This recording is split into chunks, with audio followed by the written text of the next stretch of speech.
ഈ വീഡിയോയിൽ വളരെ നിർണായകമായിട്ടുള്ള കുറച്ച് ജിയോ പൊളിറ്റിക്കൽ വാർത്തകളാണ്. പ്രത്യേകിച്ച് നമ്മൾ ഇന്ത്യ UN-ൽ അഫ്ഗാനിസ്ഥാനുമായിട്ട് ബന്ധപ്പെട്ടൊരു സ്റ്റേറ്റ്മെൻറ്റ്, അതേപോലെ പാകിസ്ഥാനെതിരെയുള്ള സ്റ്റേറ്റ്മെൻറ്റ്, രണ്ട് സ്റ്റേറ്റ്മെൻറ്റ് പറഞ്ഞിട്ടുണ്ട്. ഇതിൽ പാകിസ്ഥാൻ ഒരു സിവിലൈസ്ഡ് സൊസൈറ്റി അല്ല, അത് ഇടപ്പെട്ട കാലത്ത് കെട്ടിച്ചമച്ചൊരു രാജ്യമാണ്. പക്ഷേ അഫ്ഗാനിസ്ഥാൻ സിവിലൈസ്ഡ് സൊസൈറ്റിയാണ്. അപ്പോൾ അതുകൊണ്ട് ഇന്ത്യയും അഫ്ഗാനിസ്ഥാനും തമ്മിലുള്ള ബന്ധം ചരിത്രാതീത കാലം മുതലേ ഉള്ളതാണ് എന്നുള്ള രീതിയിലൊക്കെ UN-ൻ്റെ ഇന്ത്യയുടെ പെർമനൻറ്റ് റെപ്രസെൻറ്റേറ്റീവ് ഹാരിസ് പർവതനേനി പറഞ്ഞിട്ടുണ്ട്. അപ്പോൾ അതുകൊണ്ട് ഇന്ത്യ അഫ്ഗാനിസ്ഥാൻ്റെ ഉള്ളിൽ ഹ്യൂമാനിറ്റേറിയൻ എയ്ഡ്, എഡ്യൂക്കേഷൻ, അതുപോലെ തന്നെ ഹെൽത്ത്, ഈ മേഖലകളിൽ ശക്തമായ രീതിയിൽ സഹായിക്കുന്നുണ്ട്, പ്രവർത്തിക്കുന്നുണ്ട്. അഫ്ഗാനിസ്ഥാൻ്റെ 34 പ്രൊവിൻസുകളിലായിട്ട് ഏതാണ്ട് 500ഓളം പ്രോജക്റ്റുകൾ ഇന്ത്യ നടപ്പിലാക്കുന്നുണ്ടെന്നാണ് പറഞ്ഞിരിക്കുന്നത്. 500ഓളം പ്രോജക്റ്റുകൾ ഇന്ത്യ അഫ്ഗാനിസ്ഥാൻ്റെ ഉള്ളിൽ നടപ്പിലാക്കുന്നുണ്ട് എന്നാണ് പറഞ്ഞിരിക്കുന്നത്. ഇതിന് ചിലവുണ്ടോ എന്ന് വെച്ചാൽ ചിലവുണ്ട്. ഇപ്പം പലർക്കും തോന്നാം, ഈ അഫ്ഗാനിസ്ഥാനുമായിട്ട് ഇന്ത്യ ഇങ്ങനെ ബന്ധം സ്ഥാപിക്കുമ്പോൾ അവിടെ താലിബാൻ എന്ന് പറഞ്ഞ ഒരു തീവ്രവാദ ഗ്രൂപ്പാണ് അഫ്ഗാനിസ്ഥാൻ ഭരിക്കുന്നത്. ഞാൻ ഇതിനു മുമ്പേ പറഞ്ഞിട്ടുണ്ട്, അഫ്ഗാനിസ്ഥാനെ നമ്മൾ നോക്കിക്കാണേണ്ടത് ഗവൺമെൻറ് ടു ഗവൺമെൻറ് റിലേഷൻഷിപ്പ് അല്ല. അഫ്ഗാനിസ്ഥാനെ നമ്മൾ നോക്കിക്കാണേണ്ടത് പീപ്പിൾ ടു പീപ്പിൾ റിലേഷൻഷിപ്പാണ് അഫ്ഗാനിസ്ഥാനുമായിട്ട് ഇന്ത്യ നടപ്പിലാക്കിയിരിക്കുന്നത്. പണ്ട് മുതലേ അങ്ങനെയാണ്. അതുകൊണ്ടാണ് അവിടെ തീവ്രവാദി ഭരിച്ചാലും, അല്ലെങ്കിൽ അവിടെ ഹമീദ് കർസായി ഭരിച്ചുകൊണ്ടിരിക്കുന്ന സമയത്തും, അമേരിക്കയുടെ ആധിപത്യം അവിടെ ഉണ്ടായിരുന്ന സമയത്തും ഇന്ത്യക്ക് കൃത്യമായിട്ടുള്ളൊരു സ്ഥാനം അഫ്ഗാനിസ്ഥാൻ ജനങ്ങളുടെ ഇടയിലുണ്ട്. ഒരുപാട് അഫ്ഗാനിസ്ഥാനിലുള്ള കുട്ടികൾ ഇന്ത്യക്കുള്ളിൽ പഠിക്കുന്നുണ്ട്. നമ്മളൊരു ഗ്രാൻഡാണ് അവർക്ക് കൊടുക്കുന്നത്. ആ സ്കോളർഷിപ്പ് ഗ്രാൻഡിലൂടെ കുട്ടികൾ ഇന്ത്യക്കുള്ളിൽ പഠിക്കുന്നുണ്ട്. അഫ്ഗാനിസ്ഥാനിൽ അമേരിക്ക അവരുടെ പടക്കോപ്പുകളെല്ലാം വിട്ടുകളഞ്ഞിട്ട് അവിടെ നിന്ന് ഫ്ലൈറ്റ് കയറി സ്ഥലം വിട്ടപ്പോൾ ഇന്ത്യക്കുള്ളിൽ പഠിച്ചുകൊണ്ടിരുന്ന കുട്ടികൾ അവരുടെ വിസ പുതുക്കി കൊടുത്ത് ഇവിടെ തന്നെ അവർക്ക് നിന്ന് സ്ഥിരമായിട്ട് പഠിക്കാനുള്ള സൗകര്യം ഇന്ത്യ ചെയ്തു കൊടുത്തിരുന്നു എന്നുള്ളത് ഒരു യാഥാർത്ഥ്യമാണ്. അപ്പോൾ ഇത്തരത്തിൽ പീപ്പിൾ ടു പീപ്പിൾ റിലേഷൻഷിപ്പാണ് അഫ്ഗാനിസ്ഥാനുമായിട്ട് ഇന്ത്യക്കുള്ളത്. India and Afghanistan are contiguous neighbors, and as civilizational states, our ties have spanned centuries. Our history of close cooperation continues to guide our modern-day relationship. Our participation in the Doha Working Group meetings and our strong bilateral development partnerships stand testimony to this promise. Madam President, India's capacity building and humanitarian assistance initiatives for the Afghan people can be seen in all 34 provinces and in more than 500 development partnership projects. We are focusing on healthcare, public infrastructure, and capacity building. We are intensifying our cooperation.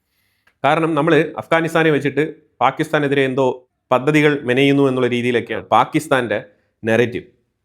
അതങ്ങനെയല്ല എന്നുള്ളതാണ് India സൂചിപ്പിക്കുന്നത്. രണ്ടാമത്, Pakistan POK മേഖലയിൽ പ്രതിഷേധം ശക്തമായ രീതിയിൽ ജനങ്ങൾ പ്രതിഷേധിക്കുന്നുണ്ട്. അതിനെതിരെ പാകിസ്ഥാൻ ആർമി എന്ത് ചെയ്യണമെന്ന് അറിയാത്ത അവസ്ഥയിലാണ്. 6ാമത്തെ ദിവസമായിട്ട് പ്രതിഷേധം ശക്തമായ രീതിയിൽ നടക്കുന്നുണ്ട്. ഇത് പാകിസ്ഥാൻ ഒരു തലവേദനയായിട്ട് മാറുന്നുണ്ട്, ഇല്ല എന്ന് പറയാൻ പറ്റത്തില്ല. കാരണം പാകിസ്ഥാനിൽ നിരന്തരം ഇതുമാതിരിപ്പെട്ട പ്രശ്നങ്ങളാണ്. ഒന്നെങ്കിൽ ബലൂചിസ്ഥാനികൾ, ഇല്ലെങ്കിൽ ഖൈബർ പഖ്തൂൺവ, ഇല്ലെങ്കിൽ ഡുറാൻഡ് ലൈനുമായിട്ട് ബന്ധപ്പെട്ട അഫ്ഗാനിസ്ഥാൻ ബോർഡറിൽ, ഇല്ലാന്നുണ്ടെങ്കിൽ POK.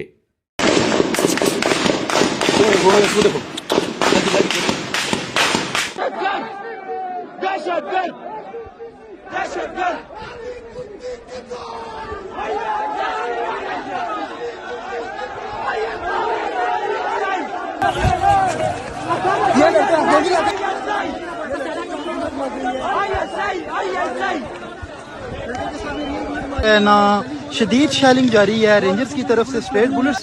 പിന്നെ 2 ദിവസങ്ങൾക്ക് മുമ്പ് കറാച്ചിയിൽ വെള്ളം കിട്ടുന്നില്ല എന്ന് പറഞ്ഞിട്ട് ഇന്ത്യ പണിയുന്ന ഡാം, അതായത് ചെനാബ് റിവറിന് കുറുകെ പണിയുന്ന, ചെനാബ് റിവറിൻ്റെ പോഷക നദിയായിട്ടുള്ള ഒരു നദിയിലാണ് ഇന്ത്യ ഈ ഡാം പണിയുന്നത്. അപ്പോൾ അവിടെ നിന്ന് ശരിക്കും 2.5 മില്യൺ ജനങ്ങളുടെ ജീവനോപാധിയാണ് ഇന്ത്യ ഇങ്ങനെ ഡാം കെട്ടി തടയുന്നത് എന്നുള്ള തരത്തിലൊക്കെ പാകിസ്ഥാൻ UN-ലും പല സ്ഥലങ്ങളിലും റിപ്പോർട്ട് ചെയ്യുന്നുണ്ട്. എന്തിനു ഭേദം അമേരിക്കയുടെ അടുത്ത് വരെ പറഞ്ഞു കഴിഞ്ഞു.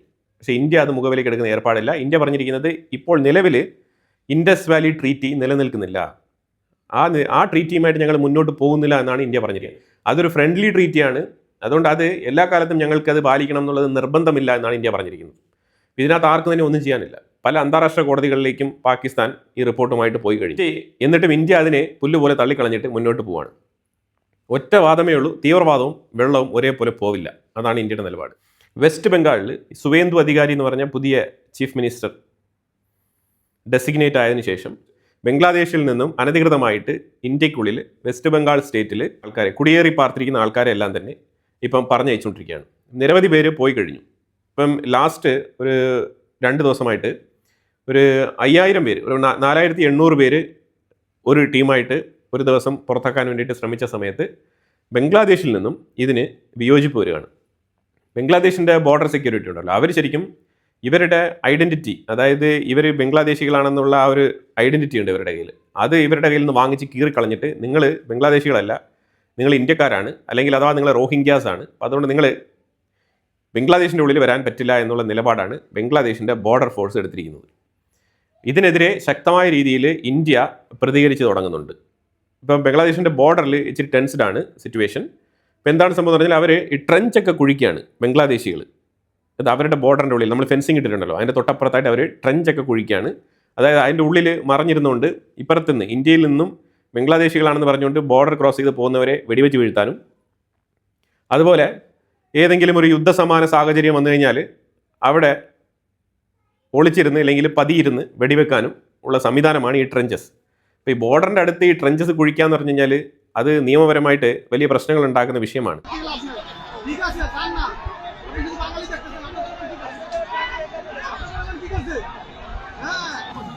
ভাই কন্ট্রোল করবে তো আপনারা কি করেছেন? আপনারা কি করেছেন?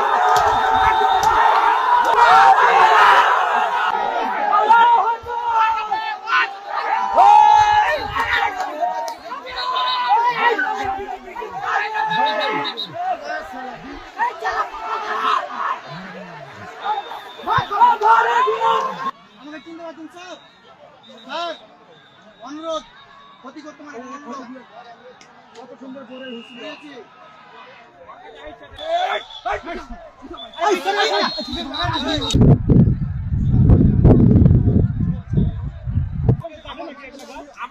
আপনি কি ডিউটি করলেন? এই বিএসএফ দাদা আপনি কি ডিউটি করলেন? They came from India. How come it is possible? We This saw is you possible. people are It is pushing possible through by the PSF. IB. This Sir, is we legal. are protecting now. This is legal.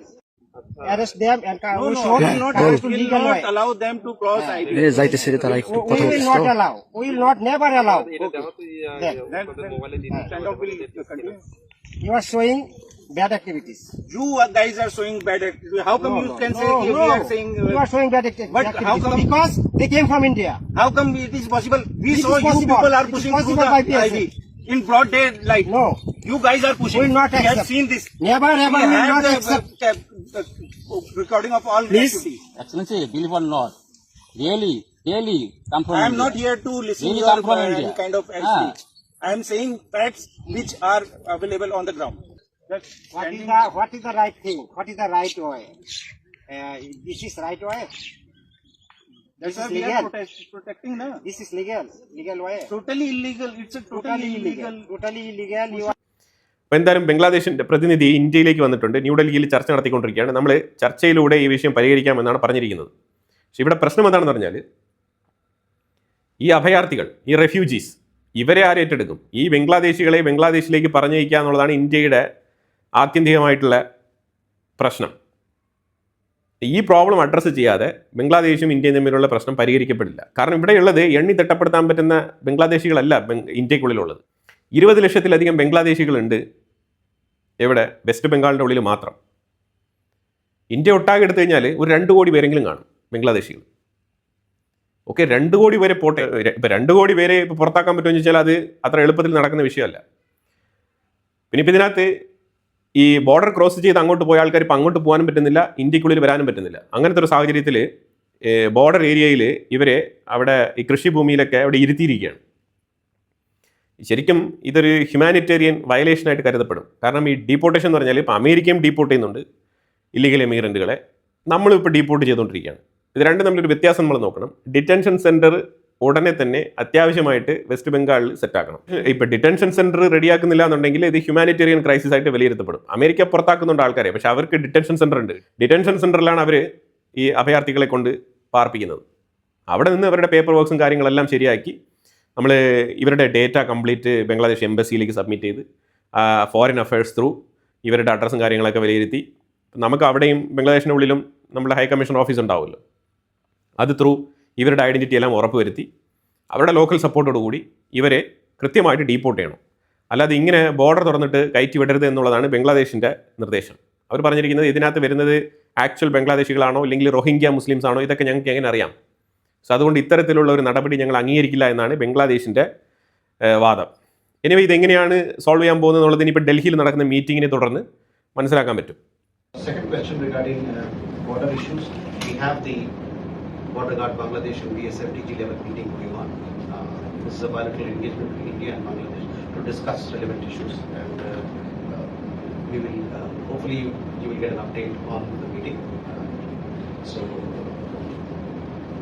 these are issues which both sides are discussing and will be discussing during the conversation. പിന്നെ അടുത്ത വിഷയം എന്ന് പറഞ്ഞു കഴിഞ്ഞാൽ ബംഗ്ലാദേശും പാകിസ്ഥാനും Russia സന്ദർശിച്ചിട്ടുണ്ടായിരുന്നു. റഷ്യയിൽ Vladimir പുടിനെ കണ്ട് സംസാരിച്ചിട്ടുണ്ട്. അതിൽ പാകിസ്ഥാനുമായിട്ട് ഈ മരുന്ന് കടത്ത് പാകിസ്ഥാൻ്റെ ഉള്ളിൽ നിന്നും അഫ്ഗാനിസ്ഥാൻ ത്രൂ ഈ മയക്കുമരുന്ന് റഷ്യക്കുള്ളിലേക്ക് ഒഴുകുന്നുണ്ട്. അപ്പോൾ അതൊന്ന് തടഞ്ഞു നിർത്തണം എന്നുള്ള നിലയിലുള്ള ചർച്ചയാണ് പാകിസ്ഥാനുമായിട്ട് നടത്തിയത്. അതേപോലെ പാകിസ്ഥാൻ ഓയിൽ സപ്ലൈയുമായിട്ട് ബന്ധപ്പെട്ട് ചില ചർച്ചകളൊക്കെ നടത്തിയിട്ടുണ്ട്. അതൊക്കെ എണ്ണയൊക്കെ തരാൻ തയ്യാറാണ്, പക്ഷേ പൈസയാണല്ലോ പ്രധാനം. റഷ്യക്ക് പൈസ വേണം. പക്ഷേ പാകിസ്ഥാൻ കൃത്യമായിട്ട് പേയ്മെൻറ്റ് കൊടുക്കുമെന്ന് വെച്ചാൽ ഒരു ഷിപ്മെൻറ്റേ നടക്കൂ റഷ്യയും പാകിസ്ഥാനും തമ്മിൽ. കാരണം ആദ്യത്തെ ഷിപ്മെൻറ്റ് പോകുമ്പോഴത്തേക്ക് പൈസ കൊടുക്കുന്നില്ല എന്നുണ്ടെങ്കിൽ പിന്നെ അടുത്ത ഷിപ്മെൻറ്റ് പോവില്ല റഷ്യയിൽ നിന്നും. കാരണം റഷ്യക്ക് പൈസ ആവശ്യമുണ്ട്, അത് കൃത്യമായിട്ട് തരണം. ഇല്ലാന്നുണ്ടെങ്കിൽ പിന്നെ ചൈന എടുത്ത് വാങ്ങിച്ചോട്ടെ. ചൈന എടുത്ത് റഷ്യയുടെ ഓയിൽ ധാരാളമുണ്ടല്ലോ, പൈപ്പ് ലൈൻ ത്രൂ ഒക്കെ വരുന്നുണ്ട്, അവരുടെ അടുത്ത് വാങ്ങിക്കാമല്ലോ. ചൈന കൊടുക്കൂല, കാരണം ചൈനയ്ക്ക് അറിയാം പൈസ കിട്ടൂല എന്നുള്ളത്. ഓൾറെഡി പൈസ കൊടുത്ത് പെട്ടിരിക്കുകയാണ് ചൈന. പാകിസ്ഥാൻ്റെ അടുത്ത് പൈസ കൊടുത്ത് പെട്ടിരിക്കുന്ന രാജ്യങ്ങൾ എന്ന് പറഞ്ഞാൽ ചൈന, സൗദി അറേബ്യ, UAE ഇവരൊക്കെ പൈസ കൊടുത്ത് പെട്ടിരിക്കുന്ന രാജ്യങ്ങളാണ്. ഇനി അവർ കൊടുക്കാൻ തയ്യാറല്ല. ബംഗ്ലാദേശുമായിട്ട് പുടിൻ നടത്തിയ ചർച്ച എന്താണെന്ന് പറഞ്ഞാൽ ബംഗ്ലാദേശിനെ പുടിൻ നിങ്ങൾ ബ്രിക്സിൽ എന്തുകൊണ്ട് നിങ്ങൾ ജോയിൻ ചെയ്തുകൂടാ എന്നുള്ള രീതിയിൽ ഒരു ചോദ്യം ചോദിച്ചിട്ടുണ്ട്. അപ്പം അതിന് ഇന്ത്യയും കൂടി തീരുമാനിക്കണം. But first and foremost, Excellency, I bring greetings from my Prime Minister, Mr. Tarak Rahman, to you and to President Putin and Prime Minister Mesut Sin for your kind invitation. We are all in favor of further strengthening our ties with Russia. I remember the days in 1971 when I was a college student, how among very few countries of the world Russia came forward to help us win our freedom.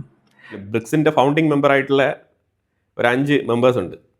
ആദ്യം 4 പ്രാഥമികം, പിന്നെ south Africa. ഇപ്പോൾ പ്രധാനമായിട്ടും ഈ 4 രാജ്യങ്ങളിൽ India ഒരു key മെമ്പറാണ്. ഇന്ത്യയുടെ സമ്മതം വളരെ വളരെ അനിവാര്യമാണ്.